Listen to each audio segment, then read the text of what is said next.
Hi, I'm Dr. Walter Matwaychuk, and I'm here with today's REBT mini lesson.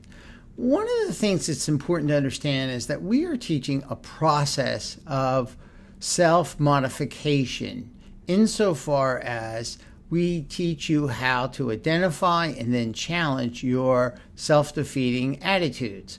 So when you see that you are experiencing an unhealthy emotion or engaging in a self-defeating behavior, it's important that you stop and you do an ABC analysis of your behavioral response or your emotional response. You first identify the adversity. This is the negative state of affairs that you are confronting. And it may be something in the present, it may be something in the past that you're thinking about and reacting to emotionally, or something you're anticipating in the future, where you predict some negative state of affairs will come to pass, and then you respond to that prediction. That's your A, the adversity. The next thing you identify is the emotional and behavioral consequence. That's the C of the ABC model.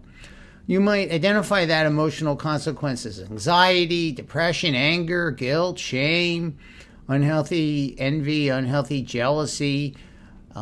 And once you identify the self-defeating emotion and the self-defeating behavior, you may be avoiding doing something that is in your long-term best interest, or you may very well be responding in an angry sort of way interpersonally.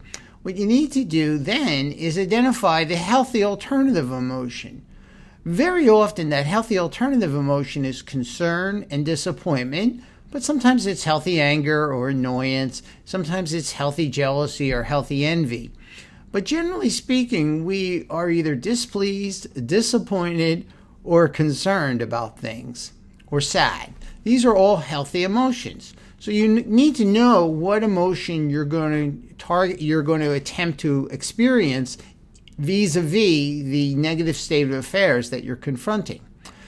Finally, you'll want to think about what would be the healthy behavior that you would display if you had these healthy negative emotions as you were facing the adversity.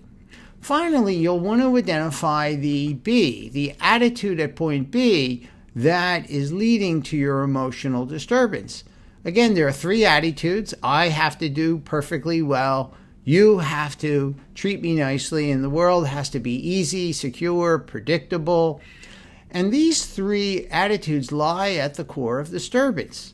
It's important for you to guess at one of the three that is associated with your emotional disturbance.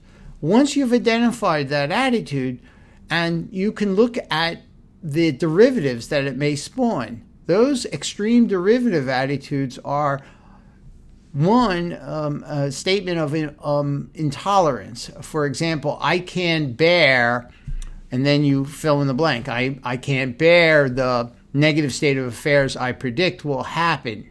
Or, it's awful if that negative state of affairs comes to pass. And finally, if that negative state of affairs comes to pass, then that would prove that I'm lesser of a human, or the world is totally bad, or someone else is totally bad. So we call these the extreme derivatives, and they emanate from the three core attitudes. I have to do perfectly well, you have to treat me nicely, and the world has to be easy. Once you've identified your rigid and extreme attitude, it's important that you then challenge these attitudes. And the 2 or 3 easy questions you can use to challenge your attitude is, 1, is this attitude helping me? Or is it in some way holding me back? Is it blocking me from having a healthier response to the negative state of affairs I'm facing? Another question you could ask would be, well, where's the evidence that this attitude I'm holding is true?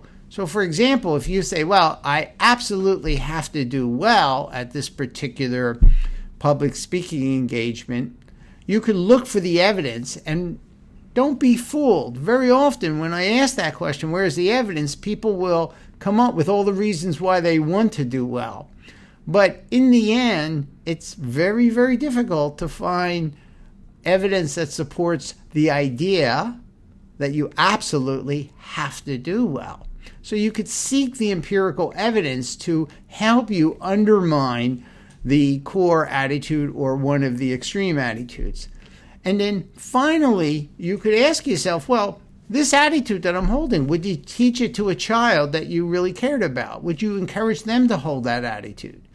And that last question is really a nice segue into the next step, which is to create an alternative attitude.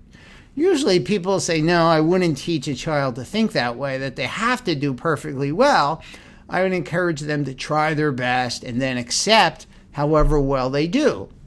Well, when you think in terms of what you would teach a child, you could then say to yourself, well, if I would teach that idea to a child, maybe I, too, would be well advised to embrace that idea myself. So now you have a new attitude that I want to do well, but I don't absolutely have to do well. I'll try my best. And then what's really important is that you go over that many times. You review the idea from a functional standpoint and see that you'll function better with that attitude. You'll see that there's empirical evidence to support that idea. And then finally, you'll just remind yourself that if a child I loved had the problem I have, I'd probably tell them to think this way. So I, too, would be well advised to think this way.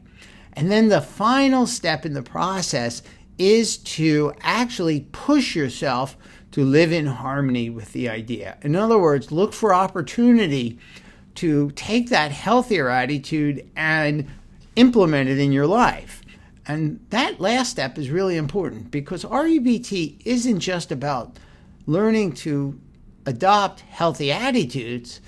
It's about learning to adopt healthy attitudes that help you change your emotions and behavior.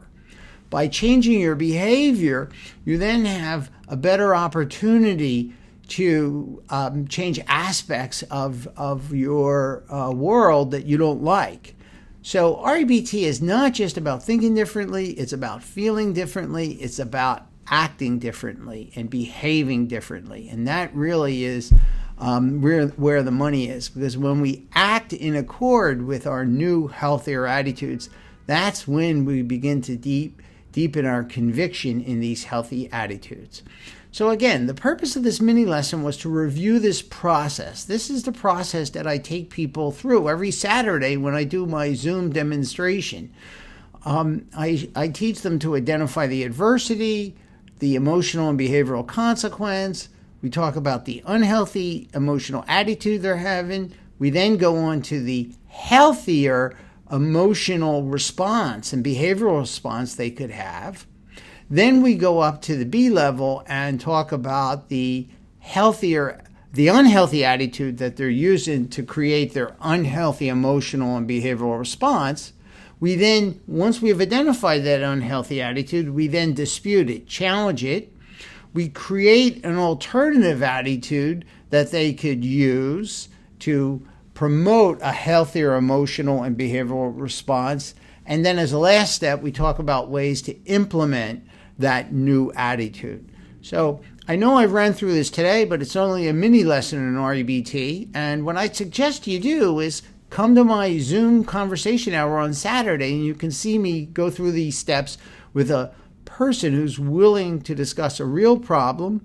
And then you can ask questions at the end. I take questions. It's at 9 a.m. Eastern. That's 2 p.m. in London, 4 p.m. in Bucharest, 6:30 in New Delhi, 10 p.m. in Tokyo, and 11 p.m. in Melbourne, Australia.